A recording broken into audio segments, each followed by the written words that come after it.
Hey everyone, welcome back to the channel. We're continuing our series on the 12 disciples of Jesus, looking at who they were, what they did, and what we can learn from their journeys. Today's focus is John, the brother of James. John is one of the most fascinating disciples. He went from being a son of thunder to the apostle of love. So grab your Bible, get comfy, and let's dive into John's journey. John was a Galilean fisherman, the son of Zebedee, and brother to James. He worked in the family fishing business on the Sea of Galilee. When Jesus called James and John, they immediately left their nets and followed him. Matthew 4:21-22. John was likely the youngest of the 12, but don't let that fool you. He became one of Jesus's closest friends. Jesus gave John and James the nickname Boanerges, meaning sons of thunder. Mark 3:17. Why? Because they were passionate, intense, even fiery. Remember when a Samaritan village rejected Jesus? John and James asked, Aren't you okay? Lord, do you want us to call down fire from heaven to destroy them? See Luke 9:54. Jesus rebuked them. They had zeal but lacked compassion. Sound familiar? Ever been so sure you were right that you forgot to show love? John had to learn that too.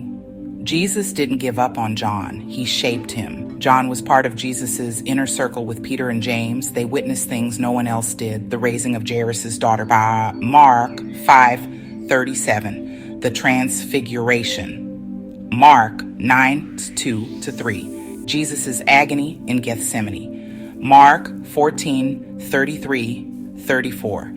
John wasn't just close in proximity, he was close in relationship. John leaned into intimacy with Jesus. John refers to himself in his gospel as the disciple whom Jesus loved. This wasn't arrogance, it was identity. He understood he was loved by Jesus. That became the core of his message. John went from wanting to call down fire to writing about love more than any other New Testament author. When Jesus was crucified, most disciples fled.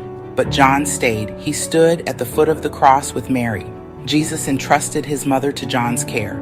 Woman, here is your son. Here is your mother. John didn't run. He stayed when it was hardest. Faithfulness means staying even when it hurts. After Jesus' resurrection, John became a pillar of the early church. He's credited with writing the Gospel of John 1, 2, and 3. John, the book of Revelation. While tradition says most apostles were martyred, John lived into old age, likely the last surviving apostle. Even in exile on Patmos, he received visions that became revelation. He never stopped testifying about Jesus. John's writings emphasize one thing over and over: love.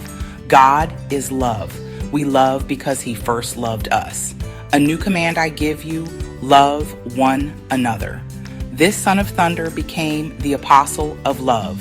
John's transformation shows the power of Jesus' grace. So, what can we learn from John? 1. Follow immediately. He left his nets when Jesus called. Faith means moving when God calls you. 2. Let Jesus transform you. John was fiery and judgmental. Jesus reshaped him into an apostle of love. 3. Stay close to Jesus. John wasn't just a follower, he was a friend. He leaned on Jesus' chest at the Last Supper. John 13:23. 4. Be faithful in hard times. John stood at the cross. He didn't run. He cared for Jesus' mother. 5. Center your life on love. John's message was clear: love God, love others. John's story proves that no one is too fiery, too flawed, too young to be used by God. If Jesus could take a son of thunder and turn him into the apostle of love, he can transform you too. Lean into his love. Let it change you. Then go share it with the world.